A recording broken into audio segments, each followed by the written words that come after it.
Então, gente, vamos começar, né? Acho que o Ricardo começou a partir de quando a gente era adolescente e a gente começou a namorar na escola. E desde o início do nosso relacionamento, né, do nosso namoro, às vezes a gente já mostrava as carnes, né? Já mostrava uma tendência um pouquinho assim de egoísmo da parte dele, um pouco de um caráter duvidoso. Só que eu, por ter tido uma família um pouco desestruturada, tenho pai e mãe casados até hoje, mas houveram muitos conflitos na vida deles desde quando eu era pequena. Então eu era uma pessoa insegura, só que ao mesmo tempo, para compensar a minha insegurança, eu era uma pessoa arrogante. Então, assim, eu não dava o braço a torcer, eu era um pouco controladora, me achava demais por causa de notas, de coisas de escola. E a gente começou um namoro assim, duas pessoas quebradas, né? Naturalmente falando, não tinha um futuro garantido e espiritualmente falando, tinha zero, né? E a gente começou a namorar e a gente não se fazia muito bem. Só que a gente foi levando esse namoro por alguns anos e por um motivo super, até assim na época surpresa para mim, porque eu falava que eu não queria casar. Houve um momento que a gente foi olhar um apartamento, porque a gente morava com os meus sogros, desde o início do namoro eu já fui morar com ele, né? A gente não era cristão e não conhecia a Cristo mesmo. Então a gente foi morar junto e nesse morar junto a gente começou a se sentir assim um pouco filho, apesar da idade estar passando e a gente fez colégio, depois eu fiz faculdade, ele fez um curso também. A gente não crescia. E aí houve um momento que alguém ofereceu um apartamento para nós, só que precisava de uma documentação. E o Ricardo falou assim: então vamos casar. Aí na época eu fiquei surpresa, eu falei, tipo, me pediu em casamento na frente da corretora, vamos casar. Aí eu falei, uai, tá, né? Tipo, na minha cabeça, o casamento não tinha aquele peso, aquele valor, porque eu não conhecia a versão de Deus do que é a aliança. Eu conhecia a versão que o mundo vive, que é mais de 50% de divórcio. Então, assim, eu pensava, se não der certo, a gente separa. E eu fui com essa autossuficiência, eu ganhava mais, até na documentação ficou como, tipo assim, a minha renda principal, o meu nome era o principal, e aí fomos assim, o Ricardo ficava em segundo plano em tudo, sabe? No sentido de que, eu passei em vestibular, ele não. Eu fiz uma faculdade, ele não. Eu trabalhava e ganhava um pouco melhor, ele ganhava mal e trabalhava num lugar que é super queimado, né? Que, tipo assim, é o início da vida de todo mundo e quem permanece lá é porque, que é na Oi, né? No caso, ele era no suporte de internet. Então, quem permanecia lá, e ele já estava 4 anos lá, era visto como um fracassado, que não cresceu na vida, né? E a gente começou assim, a gente se casou, a gente ganhava nós dois juntos, dava R$ 2.000. E assim, era difícil no início, financeiramente falando, mas eu ia prosperando e ele permanecia nos mesmos 900, naquela coisa presa lá. E aí, nessa época, mais ou menos com 1 ano de casamento, né? A gente casou assim, só no cartório, sem aquele romantismo todo. E com 1 ano de casamento, eu percebi que ele estava mudando. E eu mesmo, tendo tido uma origem católica quando criança e até uma parte da adolescência, eu ainda seguia na igreja, mas eu não conhecia Jesus. Eu estava lá dentro, mas eu não ouvia sobre Deus de uma forma viva. Então, meu coração ainda era meio confuso com relação a Deus. E aí, nesse momento, que o Ricardo começou a mudar de comportamento e parecia que ele estava com depressão, que ele estava guardando alguma coisa e não me falava, e eu pressionava e ele não me dizia, aí eu peguei e falei assim, uai, comecei a acordar de madrugada, sem querer, não era intencional, eu não tinha nenhuma referência de alguém que orava de madrugada para me falar, não, vou fazer igual, não. Sozinha, eu comecei a pensar em Deus de madrugada. E aí, uma noite eu acordei e eu pus a mão nas costas dele. E eu lembro de eu falar assim, Deus, se o Senhor existe, fala comigo e me mostra o que está acontecendo com o Ricardo. Porque se o Senhor existe, o Senhor não mente. O Senhor sabe a verdade, o que está acontecendo, e o Senhor pode me dizer. E aquela fé simples, sem referências, Deus ouviu. E aí eu orei umas 3 noites assim, acordava incomodada e falava assim com Deus, punha a mão nas costas do Ricardo enquanto ele estava dormindo. E aí, uma terceira noite assim mais ou menos, eu acordei e falei pro Ricardo, eu sonhei e Deus me contou tudo que você está fazendo e eu vou embora agora. Porque eu achava assim, que se Deus me contou, então ele queria resolver. Então eu ia resolver do meu jeito, né? Porque eu sonhei nessa noite. Eu sonhei, era tipo 3 horas da manhã, eu acordei assim, né? E o Ricardo falou, quem te falou isso? Quem te contou? Aí eu falava, ninguém. Foi Deus que me contou. E ele ficou de boca aberta. E isso mexeu muito com ele também e comigo. Porque eu sonhei que eu estava num lugar e era como se fosse um prédio vazio. E eu lembro que eu estava, tipo assim, no 3º andar. E tinha um vazio no meio, como se fosse um shopping com aqueles vazios no meio, bem alto. E eu tava, tipo, na beirada do guarda-corpo olhando lá para baixo. E veio uma criança e me empurrou lá de cima. E eu caí. E quando eu caí no chão, tipo, 3 andares de altura, eu tive na minha mente, dentro do sonho, a sensação, tipo assim, eu morri. Só que aí eu ouvi a voz de Deus me falando, não, você não morreu. Levanta, você não quebrou nenhum osso. Levanta e você vai ficar bem. E aí eu levantei, sem acreditar que eu estava viva dentro do sonho. E eu saí andando. E quando eu saí desse ambiente, parecia um shopping bem grande, esse prédio, desse edifício, eu dei de cara com o Ricardo no sonho e eu falei, Ricardo, Deus está aqui, me fala o que está acontecendo. E aí o Ricardo falou, eu estou apaixonado por uma mulher do meu trabalho e eu quero terminar nosso casamento por causa dela. E aí nessa hora eu acordei. Quando eu acordei, eu falei, Ricardo, Deus me contou tudo que você está fazendo, eu vou embora agora. Eu peguei tudo de madrugada, acordei dos meus sogros, pus tudo dentro do carro e eu me mudei para a casa dos meus pais de volta naquela hora. A gente ainda não tinha nem 1 ano de casamento. E aí, durante o dia, eu fazia que eu estava bem para todo mundo. Eu ia trabalhar, eu estava num curso na época de um programa de arquitetura. Então eu trabalhava durante o dia, fazia esse curso a noite inteira. E eu chegava em casa tipo 10 horas da noite, saía todo dia cedo. 7 horas da manhã eu estava na rua já no trabalho. E 10 horas, 11 horas da noite eu chegava. E aí assim, eu comia na rua, passava o dia inteiro ocupada, trabalhando, concentrada, fazendo tudo, ninguém via nada acontecer.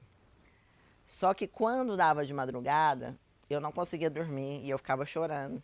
E aí minha mãe ficou muito incomodada com isso. Porque na frente de todo mundo parecia que eu estava bem. E aí a minha mãe, apesar dela ser católica, naquele momento ela ficou em pânico, ela não sabia com quem que ela ia se apegar e quem que ela ia pedir ajuda. Ela achou um pastor numa igreja bem próxima, assim, na mesma quadra da casa dela. Era a igreja mais próxima. Aí tinha um pastorzinho lá. E ele era uma pessoa boa, que ajudava muito, então ela pegou e chamou ele. E falou assim, ó, minha filha tá chorando a madrugada inteira, aconteceu isso, isso e isso, ela tem 23 anos, vai lá dar uma palavra para ela de Deus. E ele foi, ele aceitou, e aí eu estava em casa, e eu era a pessoa que não deixava ninguém pregar para mim. Eu não deixava ninguém falar de Deus para mim, nada. Eu era arrogante, eu quebrava as coisas da minha irmã que já era crente.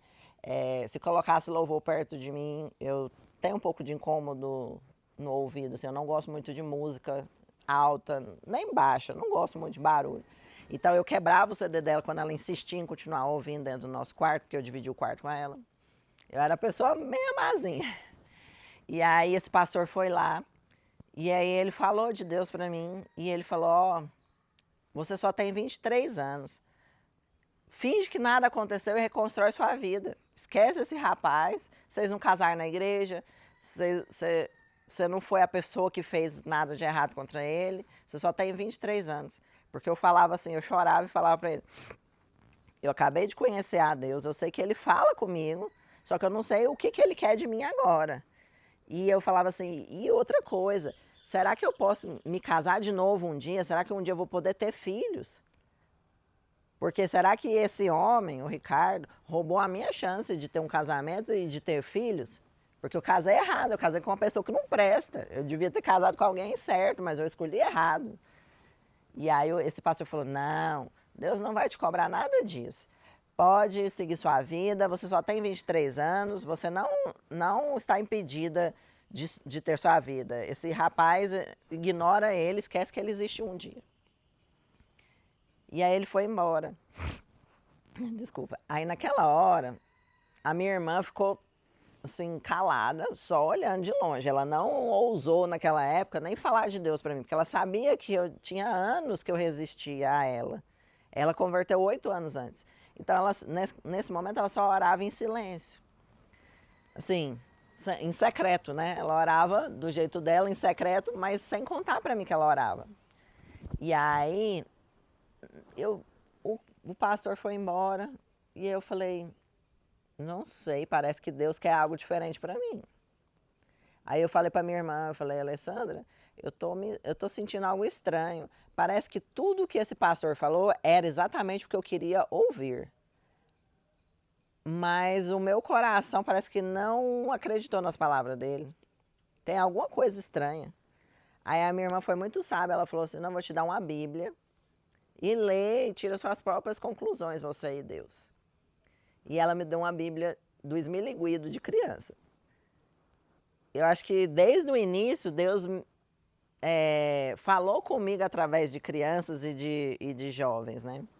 Então, depois na minha história, outros momentos Deus usou crianças e jovens na minha vida para me ajudar. E aí eu peguei essa Bíblia de formiguinha e comecei a ler sozinha, sem parar, sem pedir ajuda para ninguém. Só que naquele momento, quando eu abri a Bíblia, parece que ela estava diferente. Eu falei, gente, é como se antigamente eu tentava ler esse livro e eu pensava, quem é o doido que entende alguma coisa? Esse trem é ultrapassado, antigo, esquisito. E aí agora eu abri a Bíblia e parecia que ela tinha algum sentido. E eu falava assim, gente, que estranho. E eu comecei a ler a Bíblia, ler a Bíblia, ler a Bíblia. E foram uns 3 meses, mais ou menos, eu lendo desesperadamente a Bíblia. Só que algo em mim falava diferente. Toda vez que eu lia a Bíblia, parece que tudo falava assim, que o casamento era importante, que Deus queria restaurar a minha vida, que Deus queria restaurar os erros que eu cometi, os erros que o Ricardo cometeu. E eu falo assim, gente, parece que Deus está falando que vai restaurar meu casamento. Eu não entro no mérito de falar que o casamento que não existem casos que vai haver o divórcio e depois a pessoa não vai casar de novo, vai ser feliz pro resto da vida. Eu não sei o que dizer sobre todas as histórias, porque existem histórias muito diferentes.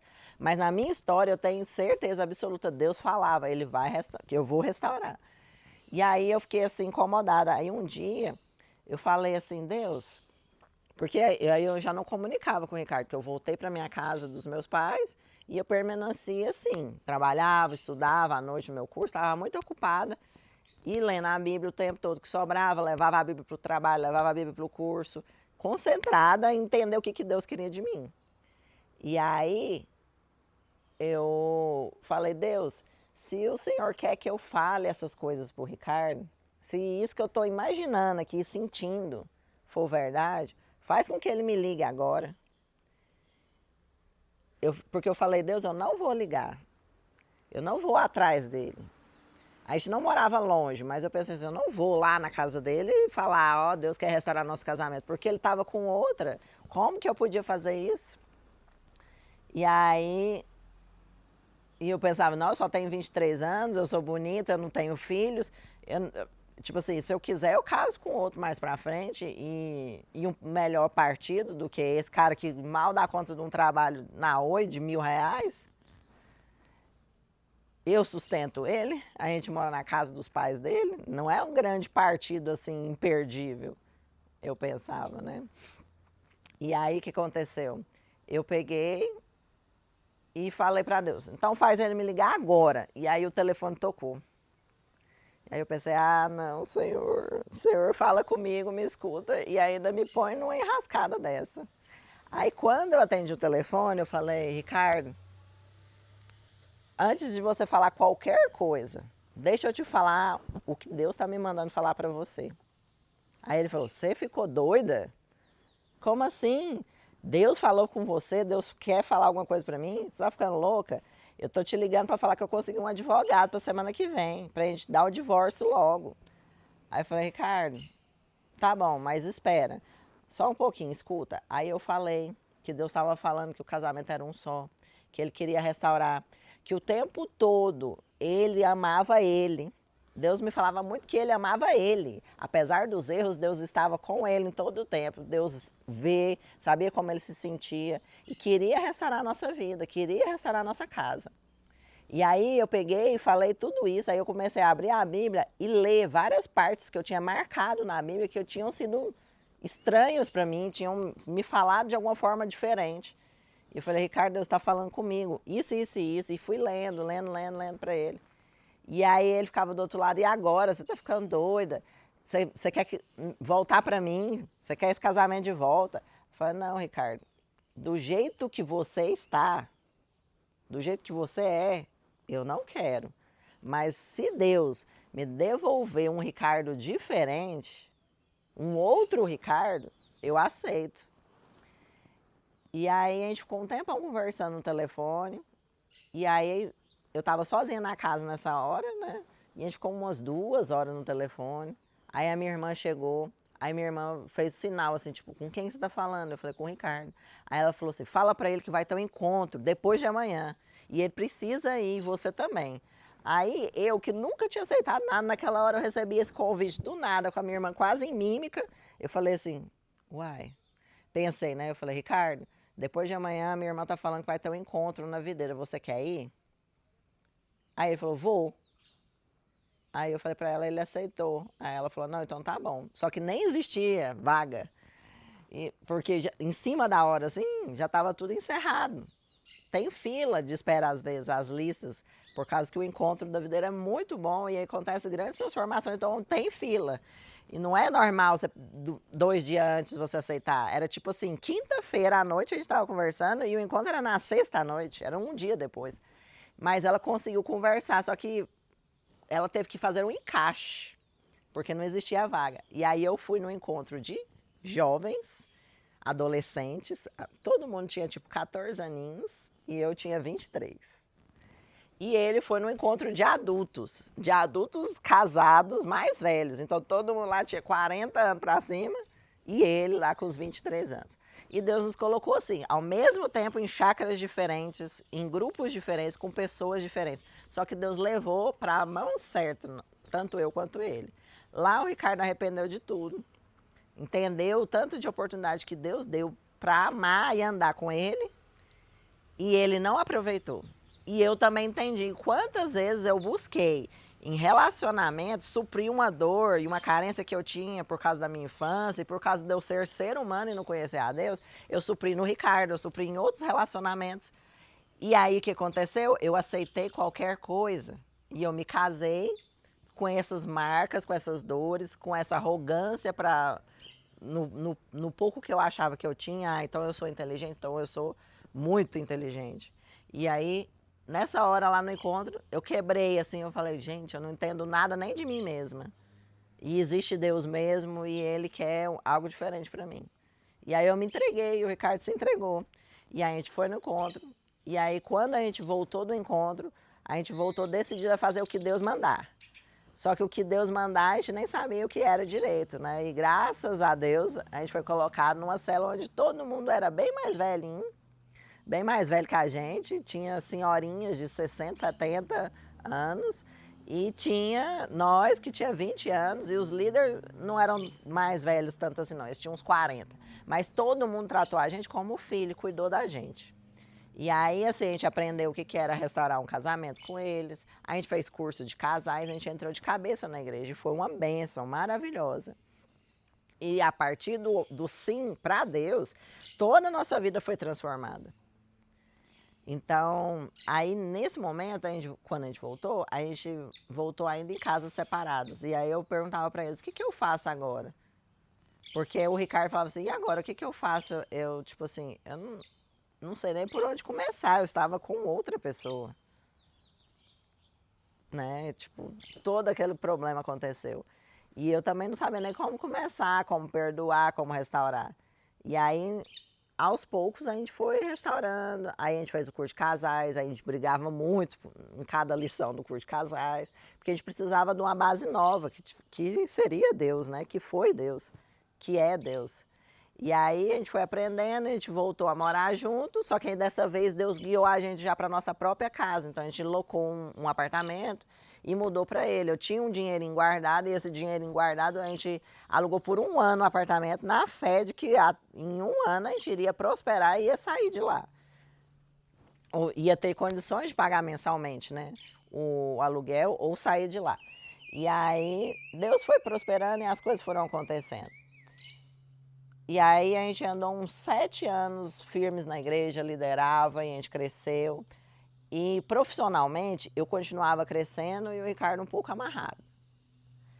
E eu tinha até dó dele, porque eu falava assim, gente, parece que tudo que ele tenta não dá certo. E eu orava para Deus me dar admiração por ele, porque eu via uma vítima, um menino que nunca crescia. E aí eu falava, gente, eu não admiro. Eu me sentia até mesmo balançada, tipo, eu tô arrastando esse casamento, eu pago todas as contas, é difícil. E muitas vezes eu me sentia frustrada, porque eu falava assim, antes eu tinha o dinheiro para mim, agora eu pago a casa para 2. Eu me sentia sobrecarregada, sabe? E já faziam mais ou menos uns 7 anos assim. E o povo da igreja começou a orar para a gente ter filhos, porque a gente tinha 7 anos na igreja, mas a gente já tinha mais 7 anos antes de casar. Então, mais ou menos, a gente tinha de 13 a 14 anos tudo, já naquele momento. E a gente já estava beirando os 30 anos de idade. E aí o povo da igreja falava, vocês não pensam em ter filhos um dia? E eu não sentia vontade de ter filhos. Na minha cabeça eu pensava, eu não sinto vontade de ter filhos, porque eu acho que não é necessário, não é para todo mundo, eu não tenho... eu não sou materna mesmo. E aí eu pensava assim, não, tá tudo bem eu não ter filhos. Só que eu acho que no fundo, eu tinha medo de como que a gente vai sustentar isso. A gente ainda é criança, a gente ainda tem 30 anos de idade, mas a gente é imaturo demais para cuidar de outro ser humano. Mais ou menos eu pensava isso por dentro. Só que a oração daquele povo foi incomodando tanta gente que um dia eu falei, Ricardo, vamos tentar? Às vezes eu nem posso ter filho, porque em quase 14 anos eu nunca tive um susto. Apesar de eu errar remédio, apesar da gente não usar outro método, apesar de às vezes eu menstruar mais de uma vez por mês, eu tinha chance desde o início de engravidar, mas nunca tinha acontecido. Aí eu pensava assim, às vezes eu tenho algum problema. E aquela ideia de talvez eu não possa ter filho porque eu posso ter algum problema de saúde nessa área, me fez ir atrás. E aí a gente foi atrás e a gente resolveu ter o Arthur na fé. E nessa hora, depois de alguns meses, eu já estava aceitando que eu não poderia ter, porque a gente tentou durante um tempo. E aí eu pensei assim, não, vou tentar um emprego na prefeitura de Aparecida. E aí eu tiro a carteira de motorista e eu vou dirigindo para lá, e eu vou trabalhar na prefeitura, vou ser arquiteta lá. E aí eu fiz entrevista, tirei a carteira de motorista e nesse tempo eu passei na entrevista. Só que quando eu passei na entrevista, e aí eles me chamaram, eu senti de Deus, eu tô grávida. E aí eu fiz o teste, deu negativo. Só que quando a pessoa responsável pela vaga me ligou, falando assim, você aceita, você foi escolhida, você passou o currículo aprovado e tudo mais, eu falei, moça, eu não vou fazer isso com vocês, porque eu estou entrando na vaga de alguém que saiu porque estava grávida. E eu acho que talvez eu possa estar grávida. Aí a mulher ficou assim, até meio surpresa. Eu falei, não, eu sinto muito, mas eu não vou assumir na prefeitura. E aí eu fiz o teste depois, e aí eu comecei a passar mal, e aí eu estava grávida mesmo. E aí eu falei pro Ricardo, Ricardo, eu trabalho num escritório, onde meu salário é 100% por produção, e quase todo mundo lá é homem. Vai ser natural que eles não queiram passar projetos para mim quando eu estiver próxima de ganhar neném. E mais natural ainda, quando eu tiver ganhado neném, pelo menos por uns meses, eu achava, eu não vou conseguir pegar projeto com o neném chorando, querendo mamar. E aí a gente combinou, não, quando o neném nascer, você vai ficar em casa. E aí eu vou assumir as contas. E aí, neste momento que eu engravidei, o Ricardo surtou. Aí ele começou a trabalhar e tentar todas as formas de prosperar. Ele era corretor na época já, e aí ele tentando, e aí ele fez curso com coach, e aí a gente conseguiu, ele começou a vender, e ele, nesses 6, 7 meses, ele fez milagres, e aí a gente foi para Miami, fez enxoval, eu também consegui muitos projetos na época, e aí a gente conseguiu juntar bastante dinheiro, gastou tudo em Miami, quando a gente voltou a gente já estava falido, e aí logo o neném nasceu. E aí, quando o neném nasceu, eu já não tinha projeto nenhum. E aí o Ricardo ficou muito nervoso, porque eu era, há muitos anos, 90% da renda às vezes, muitos meses eu fui 100% da renda.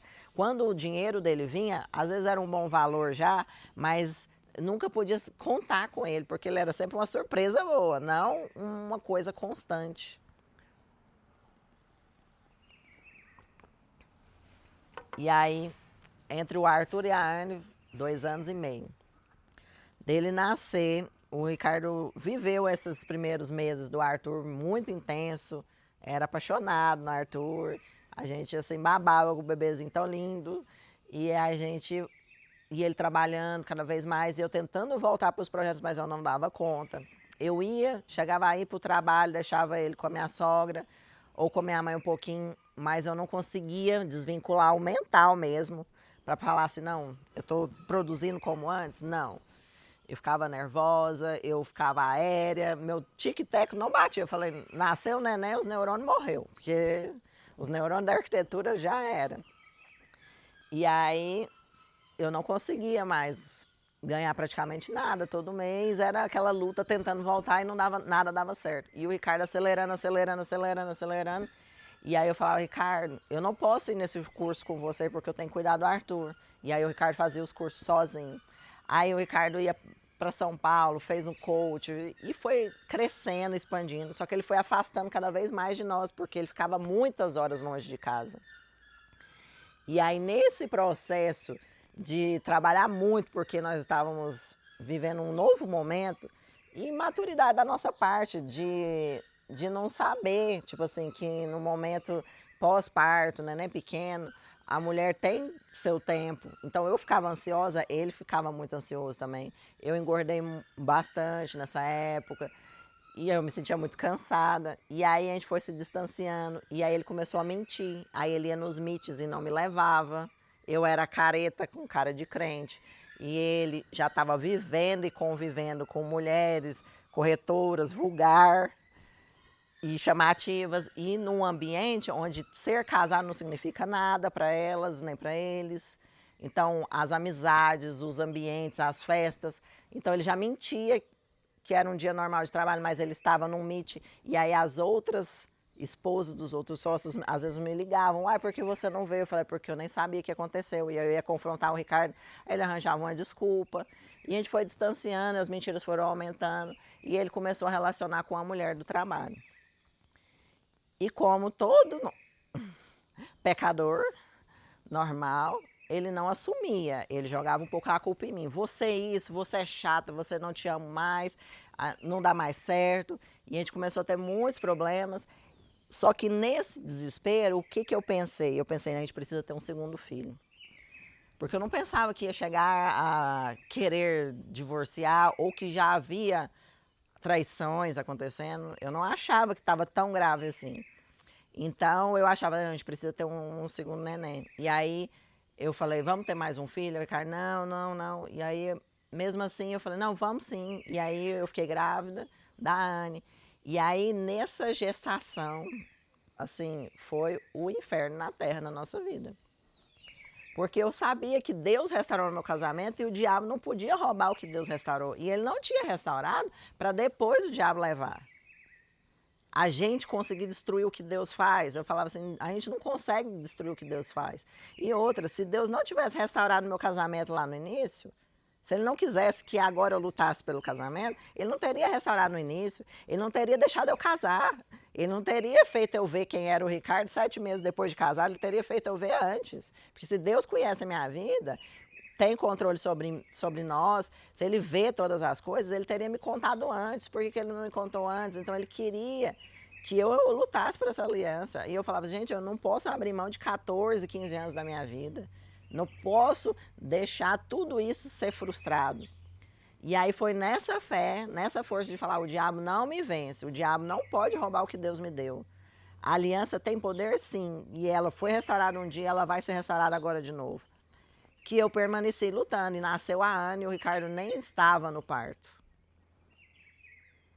E várias vezes eu sabia que ele não estava no trabalho, ele não estava em casa, ele não estava comigo. As coisas iam acontecendo e ele parou de ganhar dinheiro, ele parou de prosperar, as coisas começaram a dar errado. Existia uma fama já começando, mas era tudo de mentira, de fachada, porque financeiramente a gente estava muito mal e eu não dava conta de voltar a trabalhar. Eu cheguei a pôr tanto o Arthur quanto a Anne numa escolinha. E graças a Deus por essa escola, porque a escola era de um pastor da Assembleia. E esse homem, junto com a esposa dele, oravam por mim, sentiam e viam que tinha algo acontecendo, apesar do Ricardo estar lá levando e buscando as crianças junto comigo, indo nos eventinhos da escola, eles sabiam que tinha algo errado acontecendo. Eles percebiam espiritualmente que tinha algo do inimigo acontecendo na nossa família. E eles oravam. E aí um ladrão roubou a aliança do Ricardo e ele não fez questão nenhuma de comprar outra. Passou uns 2 meses, mais ou menos, em outro momento, num lugar diferente, veio um ladrão armado e roubou só a minha aliança. E eu falei, gente, isso é espiritual. Isso não tem lógica. E nesse dia, eu liguei para o Ricardo, falei, Ricardo, ele estava num curso em São Paulo, mas ele estava vivendo uma vida louca lá. Eu não imaginava, não sabia tudo. Deus não deixava eu descobrir tudo. Acho que ele me protegeu muitas vezes de sentir mais. Então, eu falava, Ricardo, o ladrão veio e roubou a minha aliança. E ele nem se importou. E eu falava assim, gente, ele devia querer me proteger. Eu estava com os 2 neném, porque nessa época o Arthur tinha 3 anos, a Ana tinha 6 meses. Então eu tinha 2 nenéns. E eu cuidava desses 2 neném, eu achava uma célula e eu ia atrás das coisas de Deus sem parar. Porque eu falava assim, eu tenho 2 neném, se Deus não me sustentar, eu vou cair e quem vai cuidar dos meus filhos? Porque eles têm um pai que não vale nem um saco de cocô de gado, né? Então, eu corri atrás em Deus. E aí a igreja me apoiou. Muitas mulheres levantavam para orar por mim. Algumas não davam conta de ver. Via o fardo, aquela luta acontecendo e falava, ó, você pode perdoar e talvez sua vida vai ser assim para sempre. Ou você pode desistir e viver sua vida em Deus. Quem sabe um dia você casa de novo. E eu falava assim, eu acho que esse conselho não veio de Deus. Eu não testifique em mim que Deus queira que eu deixe o diabo roubar o que é meu. Não testifique em mim que eu deixe de perdoar, que existe um basta. Porque para nós não existe um basta. Deus nos perdoa continuamente. Eu lia o Antigo Testamento e vi o tanto que o povo era prostituído. Um dia eles adoravam a Deus, aí eles prosperavam, aí de repente eles estavam adorando outros deuses, aí eles se quebravam, se lascavam, aí eles choravam, voltavam para Deus. Se Deus é isso, e Ele quer que a gente se pareça com Ele, então eu pensava, acho que Deus está me chamando para perdoar novamente. E Deus vai fazer alguma coisa, Ele vai me surpreender aqui, porque se Deus me chama para algo que não é fácil, que é terrível, e está me matando, Deus vai me compensar muito mais, infinitamente mais. E aí eu permaneci só por Deus. Só por Deus. E a igreja me ajudou o tempo todo.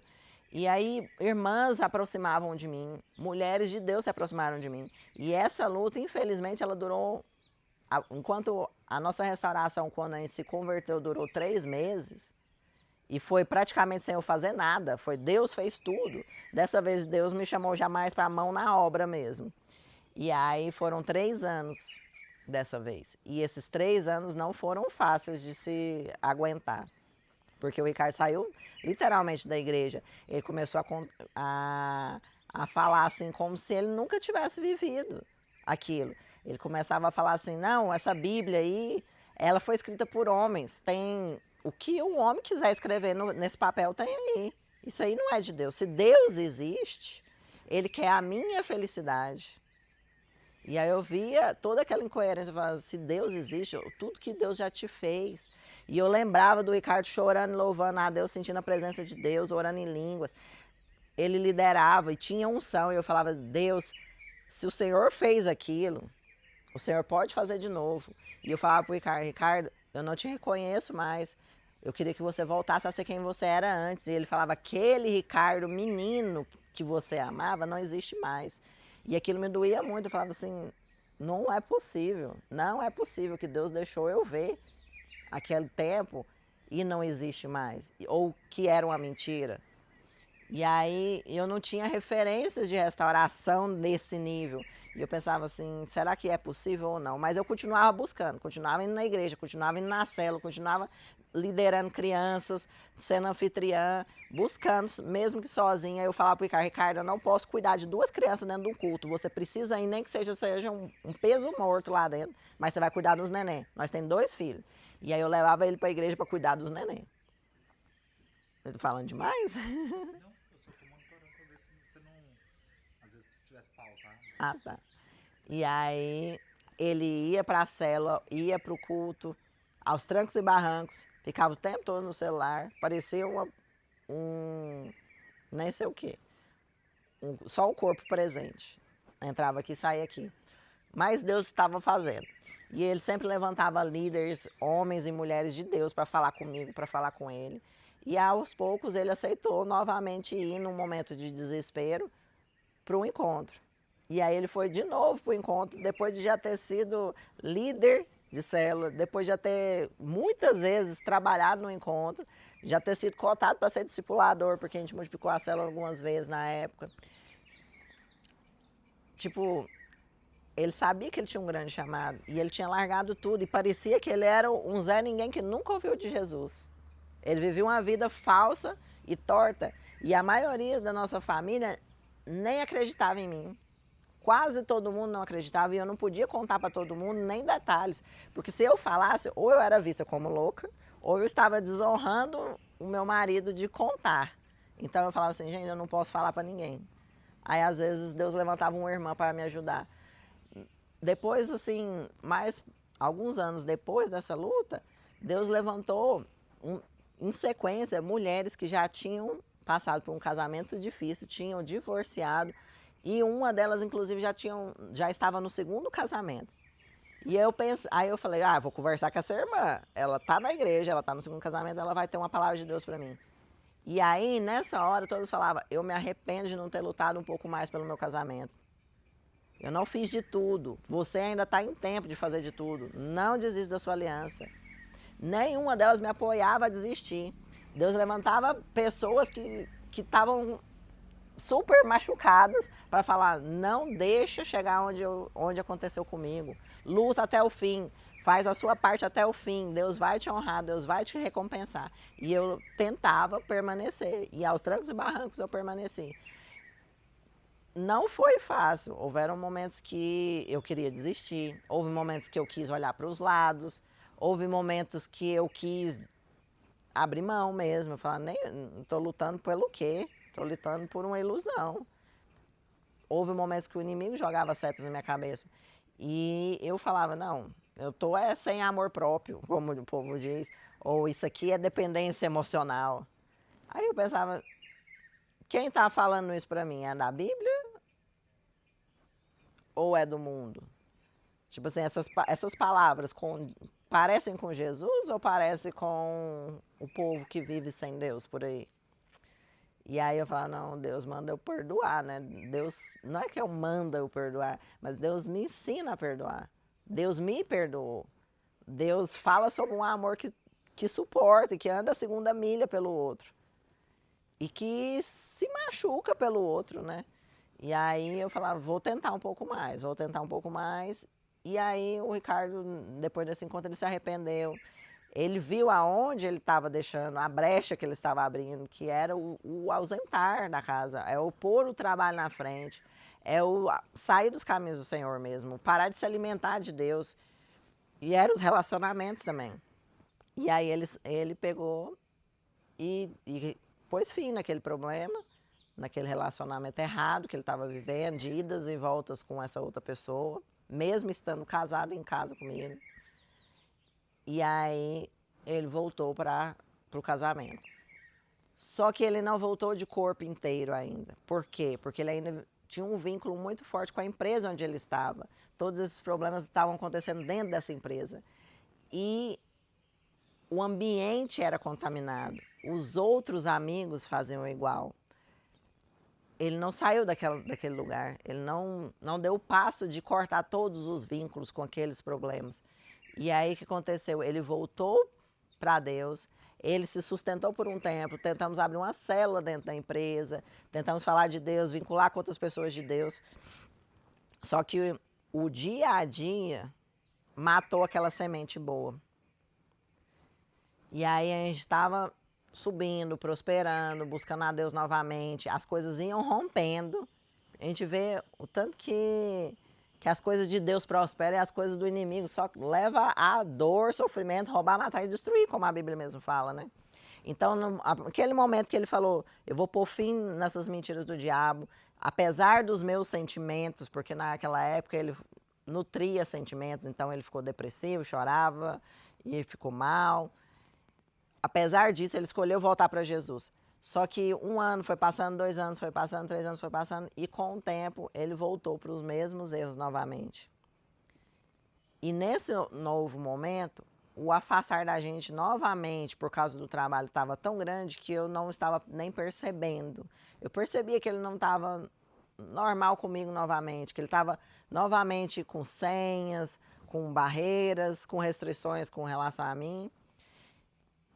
Mas era tudo muito, um burnout, é trabalhar demais, eu estou viajando demais. Eu comecei a ir em algumas viagens com ele, mas algo errado. E eu falava, o termômetro sempre é Deus. Ele não estava buscando a Deus como antes. E ele foi esfriando novamente, começou a tropeçar novamente. E aí, nessa hora, eu estava em oração, percebendo que algo errado estava acontecendo. E eu estava vinculada com alguns pastores que são assim... Eles não eram nem meus pastores diretamente, mas eles eram amigos mesmo, de Deus. E aí eu falando, pastor Rafael, o Ricardo tá assim, o Ricardo tá distante. E a gente foi num evento em Cuiabá, por isso que a gente ama tanto Cuiabá. E aí naquele momento, o Ricardo estava muito ruim, de saúde mental mesmo. Ele estava tomando muitos remédios, Venvance, um monte de coisa para palestrar. Era uma intensidade de trabalho louca. E aí os gatilhos de ansiedade e tudo mais, então ele estava fazendo muita coisa errada que eu nem sabia também. E aí naquele momento, esses pastores viram a situação e falaram, vamos levar ele para o Legendários. E eles resolveram levar ele para o Legendários. E aí, eu nem sabia o que era o Legendários. E aí, só que eu orava, eu falava, ai, Ricardo. E o Ricardo falava, você acha que eu vou nesse trem? A gente não sabia nada sobre. Aí eu falava assim, Ricardo, quem está te chamando é o pastor Rafael. Ele é de Deus, ele não vai te pôr numa coisa que não é de Deus, uma furada. Vai, deve ser bom. E aí ele aceitou, ele falou sim para isso. Só que quando foi chegando próximo do dia, ele falava assim, é culpa sua que eu vou nesse trem, é por causa de você que eles estão me colocando nesse negócio, o que. Eu falava, eu não tenho nada a ver, eu nem sei o que é isso, mas se você deu sua palavra, lembra, você é homem, sua palavra não pode voltar atrás. Não seja um mentiroso. Uma vez que você deu sua palavra, cumpre. E aí, acho que era o próprio Espírito Santo já me direcionando naquela hora. Porque eu falava assim, gente, eu não sei nada. Para que eu vou comprar uma briga num evento de uma igreja que, tipo assim, nem tinha um rótulo de uma igreja, né? Mas, tipo assim, por que eu vou comprar uma briga por causa disso, que eu nem sei o que é isso? Mas eu falava, se você deu sua palavra, honra. Você não honra sua palavra, não? E aí ele foi. E quando ele foi, ele voltou. Eu fiquei, né?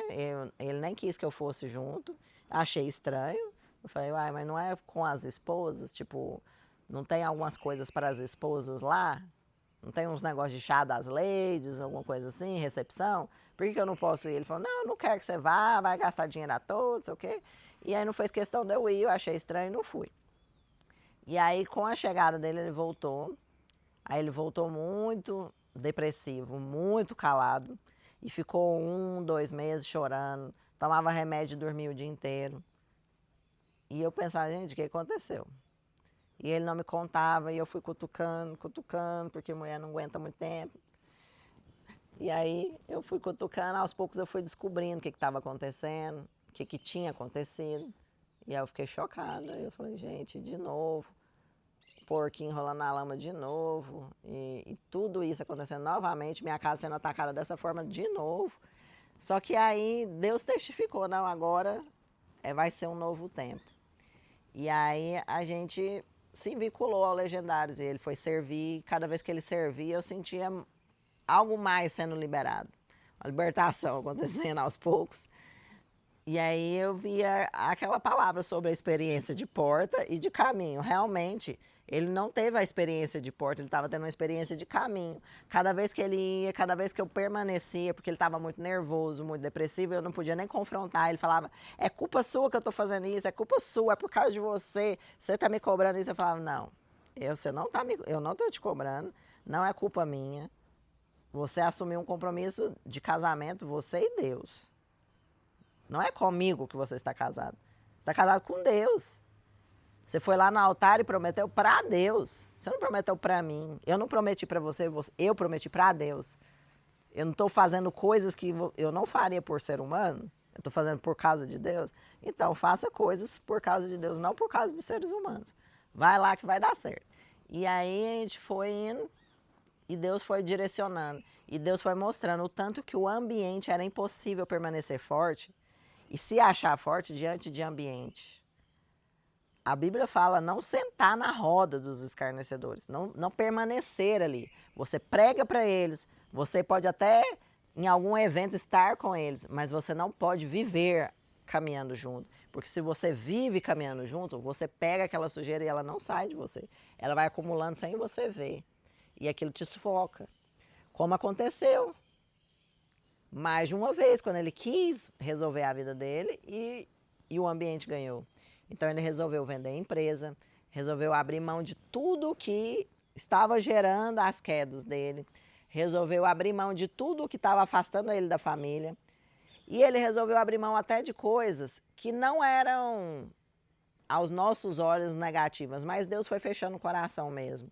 E deu ao Ricardo, a gente, algo que poucas pessoas, infelizmente ou felizmente, né, mas foi necessário para nós, porque ele não tinha férias já fazia muito tempo. E Deus nos deu um ano sabático, uma coisa que a gente não imaginava existir, em pleno século XXI, não imaginava existir. E a possibilidade disso, porque apesar da gente prosperar, a gente financeiramente nunca administrou muito bem. Então a gente precisava das entradas constantes. E aí Deus liberou uma palavra de que ele iria nos prover, assim como Elias. Deus deu alimento a ele para ele andar muitos dias. Assim também Deus ia fazendo na nossa vida. Ele ia nos dar uma provisão que nos permitiria andar por um tempo sem precisar pensar em comida. E assim tem sido. Então o Ricardo ficou um ano sabático. E aí a nossa aliança foi fortalecida nesse um ano.